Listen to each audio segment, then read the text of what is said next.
Hi, welcome to the Solo Monk Show. I'm Solo Monk, and I'm just going to talk for a little while, as long as I can stand it, and talk about some shit that's been going on. Okie dokie. All right, so, holiday seasons. That's kind of strange. Uh, Everybody's depressed. Everybody's not about the energy, you know? I don't know, I guess some people are really about it. Maybe if you have young kids. It's nice seeing my little brother with his daughter post all these kind of nice pics. Stuff you never thought about before because you're not really attached to your childhood like that. But like pictures of like picking out a Christmas tree or going to a parade or something like that. Some shit that seems goofy. Sound like an alien talking about humans. Nah, I don't know. Domestic life's kind of weird. It feels weird sometimes. So I've been painting a lot for the holidays. So a lot of people on Christmas Day are going to be opening up Christmas gifts, and it's going to be solo monk art, which I guess is cool. Maybe it's not cool. I don't know. I think it's cool. Yeah, I've been drawing a lot, painting a lot.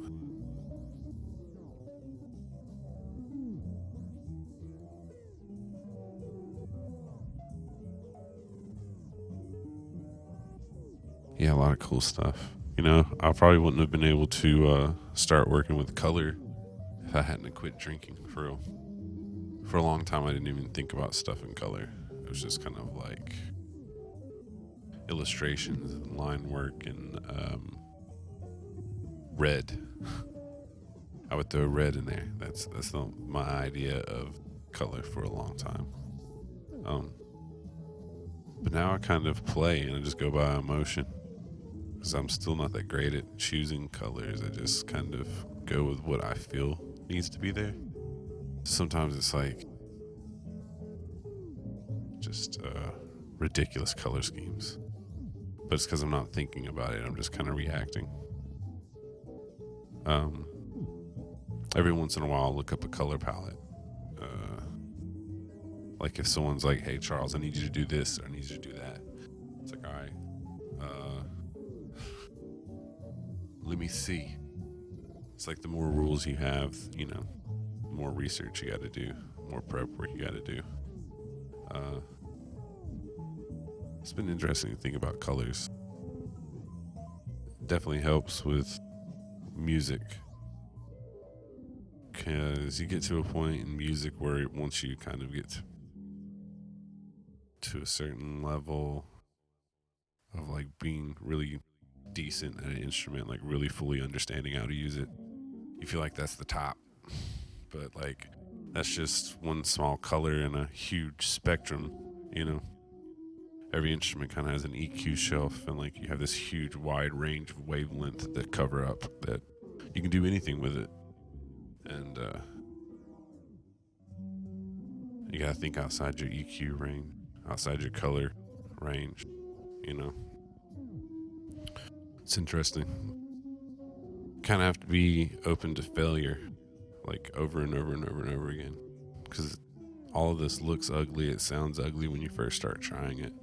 Like when you first start trying to record your own vocal harmonies or start trying to multi-track, like most people don't start and they're like, oh yeah, this shit's easy, this is dope, cool.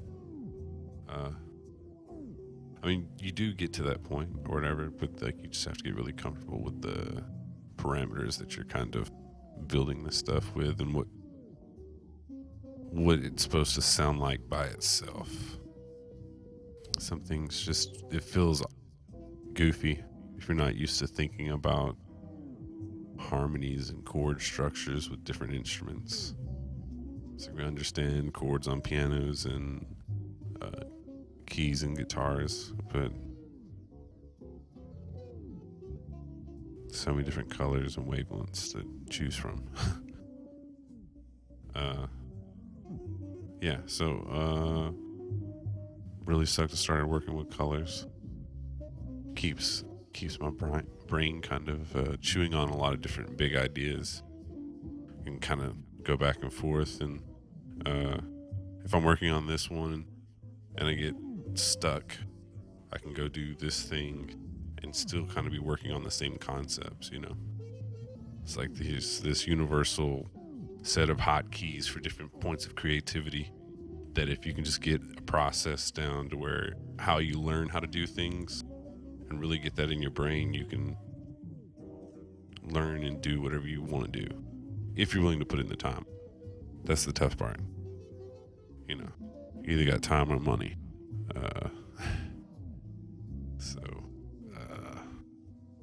That's kind of partly why my name's Solo Monk, is that it's almost like a vow of poverty if you want to be a creative person living a creative life.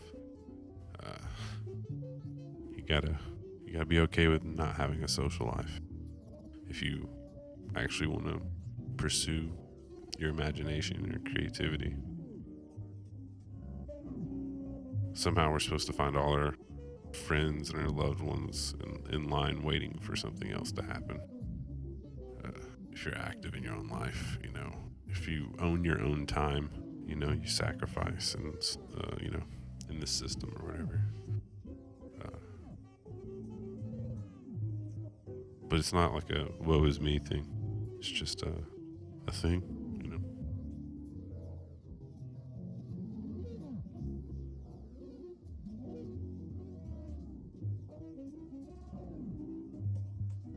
Okay.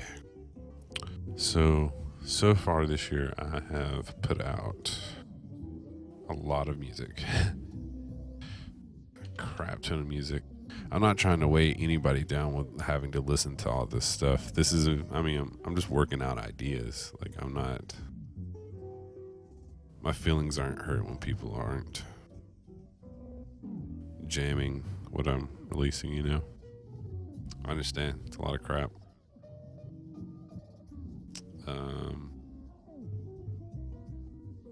So far this year, it's been Illuminati, a Sex Party. That's Solo Monk and Alcess. We shared vocal duties on the record, but I did all the production, and it's kind of just about how crazy politics are now. And how there's no such thing as truth anymore. There's no such thing as facts, and everything's just all opinion based, and opinions and feelings are just as important as facts. And that's how propaganda warps our brain. It takes our impulses from us. We don't even know what is our impulses, we have impulses that are just inside us,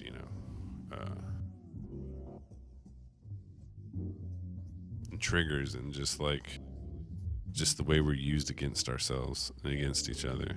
It's ridiculous. Poor people always voting against themselves. It's ridiculous. It's like the least educated, the poorest who love conservative values. It's like you want it to be simpler and worse than it doesn't make any sense. Anyway, I'm not getting into that, but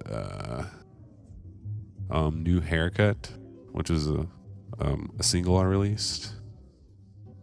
And again, you can find all this on sexandsex.bandcamp.com.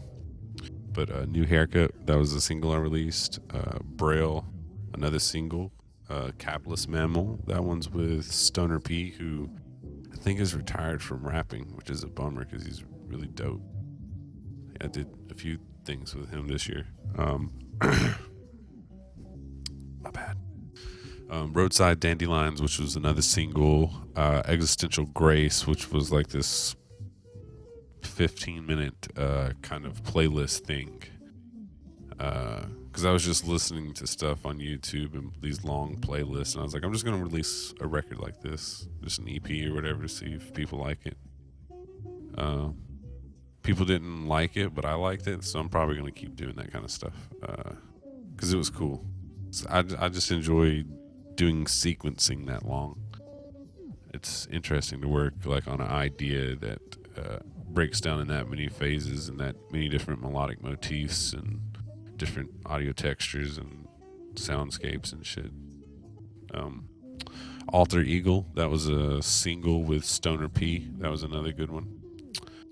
Group Sleep, which was like a really melodic, chill, kind of mid-tempo song, but it's super catchy and interesting to listen to. It was fun to write. And then there was the album playlist, Why Does the Brain Make Me Miss Bad People? Which is a real question I was asking myself at the time, is that like, how can you miss someone who's mean to you or da-da-da-da? And also at the same time, you could think that, but also not hold yourself accountable for the shit that you've done to other people, you know? You know, hurt people hurt people. It's like a real thought, a real idea, it exists in the real world. And when you're hurt and when people hurt you, if you don't get that fixed, you can go hurt somebody else for some reason, or not even knowing it, you know?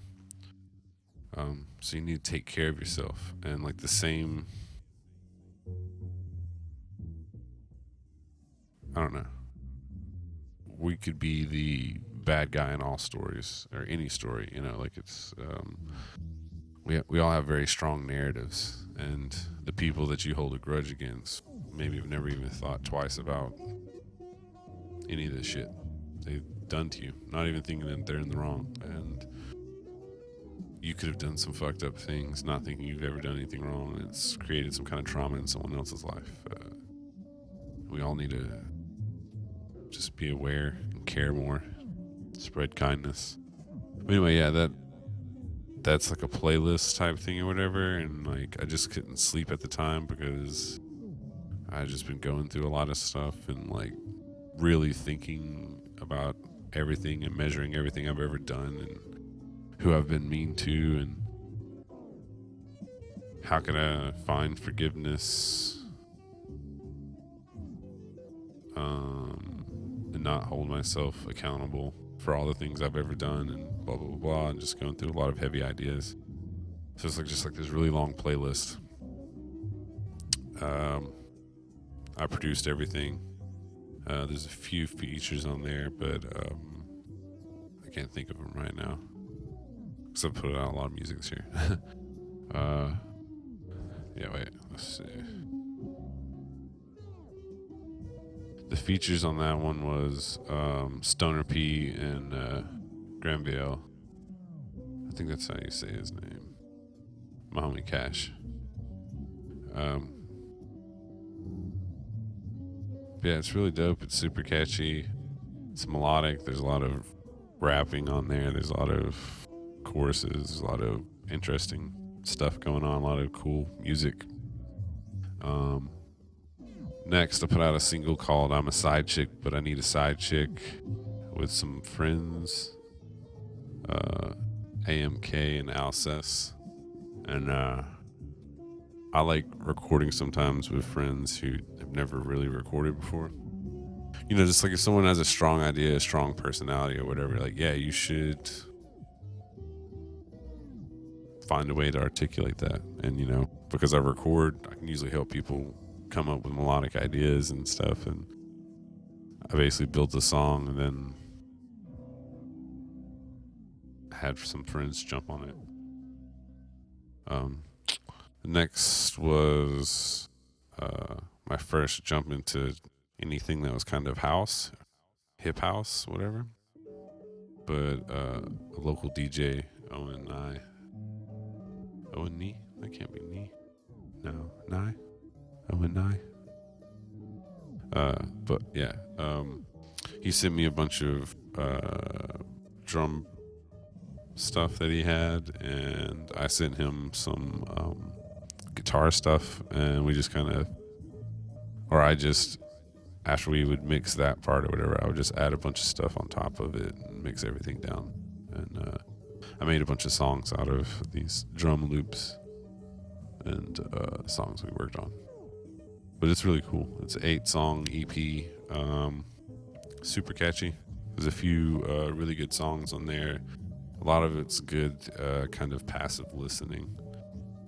I enjoyed making it, enjoyed listening to it afterwards. The next thing I put out was Shame Tax at the Pillar of Inaction, which is an 8-song album. Some catchy ass songs on this record. I really wish people would have listened to this one because it's really catchy material on there. And like trying to be catchy is not really the point all the time, but sometimes you can write really good songs and they're also catchy, and then you're like, fuck yes, this is why I make music. Because honestly, you can't always go for that. Sometimes you just gotta articulate an idea, and an idea shouldn't try to be catchy, you know? Like if you're really thinking really hard about an idea and you're like, I really need to find an honest way to say this, that is not always gonna sound catchy or cool or interesting, you know? That's not really how I measure music, and I don't know. But like at this whole album, everything kind of sounded catchy and cool, and the ideas were really intense. Things that I've been thinking about a lot, you know. Next album I put out this year was Empire of Unfinished Thoughts, which was just a bunch of dope songs that I had that just kept getting skipped over, you know. So I went through and recorded a bunch of new stuff on them and remixed them and reworked them. And so they would have this kind of, I can only explain it as like a disassociation vibe, which is anyone who knows me. I'm neither here nor there most days, you know. I'm kind of transient in my presence, it seems. I've kind of always been that way. I wasn't great in school because of that. It was hard for me to focus on things. I have to work on a bunch of shit to really kind of like, I mean, I get a lot of stuff done, but it's like ridiculous the way that I work and the way my brain works, and just tangential thoughts, and to keep it all going, I gotta like kind of juggle shit like an octopus or something. I got too many thoughts, too many ideas, and too many projects. But anyway, it's about this like kind of detached vibe you feel sometimes from humanity, and all you can leave behind for people to know or speculate on who you are, you know, is this empire of unfinished pieces and artifacts, you know, like just it's and then it doesn't even matter. You can't even fight anymore. People just kind of own who you are. It's weird.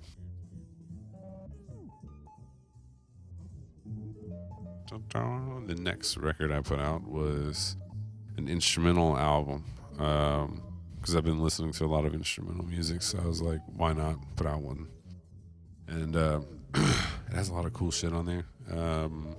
It's 17 tracks, but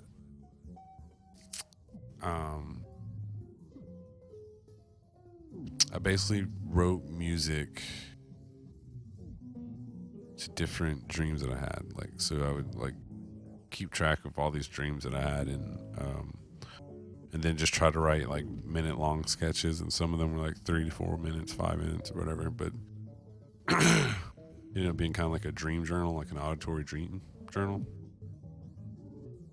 And yeah, what dreams I've slept through. If you guys want to listen to that one, if you hate my voice and you just want to check out some music, what dreams I've slept through that I put out this year is pretty cool. And then A Wielder of Magic But You Never Believed, which was a jam session that I produced at Spice Radio. That was fucking turned out super dope. Ended up being like 24 minutes long, which was not the point at all. Like, I was just going to try to make like a nice little catchy song out of something, but the bassist and the drummer were really dope, and then Curtis came and added some keys on there, and Dan added some trumpet, and shit sounds dope. So cool. And music is magic, man. It's crazy as shit. Like sometimes I've been making music for a long time, like making records since I was 18. I'm 33 now. And I still make shit where I'm just like, what the fuck? I didn't even mean to do this, but it's not about having a strong intent. It's just about like being present and reacting in the room and being as dope as you can be at your instrument or whatever, because you always just want to react, and you just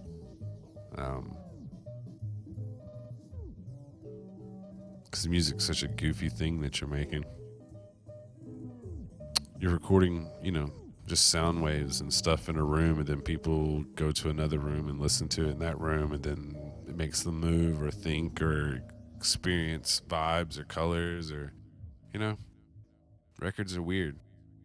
And the better I get at making them, the more I realize that like it's just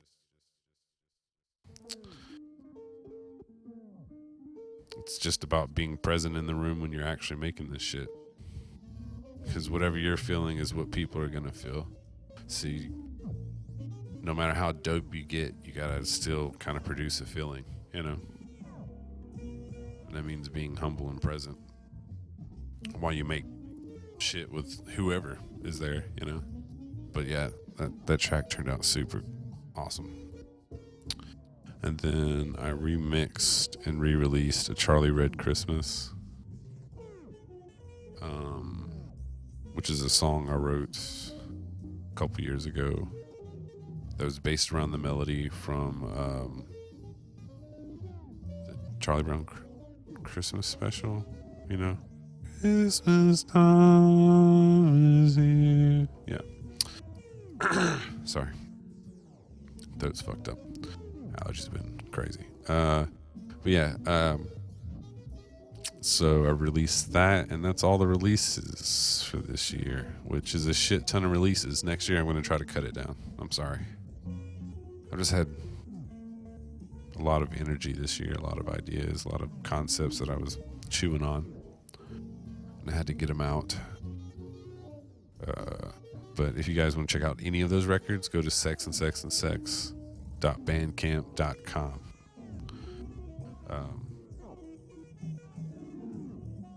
Okay. I feel like I've already talked a lot. This seems really long. I need to start having guests on this show. Right now, I just listen to jazz music and trying to go over whatever shit I can think of. Because I know some people like listening to this dumb stuff. Because it's interesting to probably hear a manic artist kind of just constantly pushing and plugging away. You're like, how does he do it? I don't know. I'm working on like 8 paintings right now, and I have like 100 in my room, and I've got like hundreds of demos and different ideas for records, and I want to make a TV show, and I want to make an animation show, and I want to do a lot of shit. I don't know.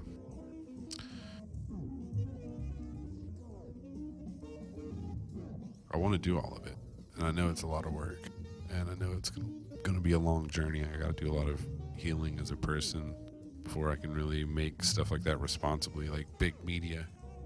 Because I really do think that when you make art, it's propaganda. And if you're not healed correctly or something, like if you can't be toxic and be like putting out stuff for people to chew on, like, I don't know. I mean, you can, and I have in the past or whatever. I'm just saying, like,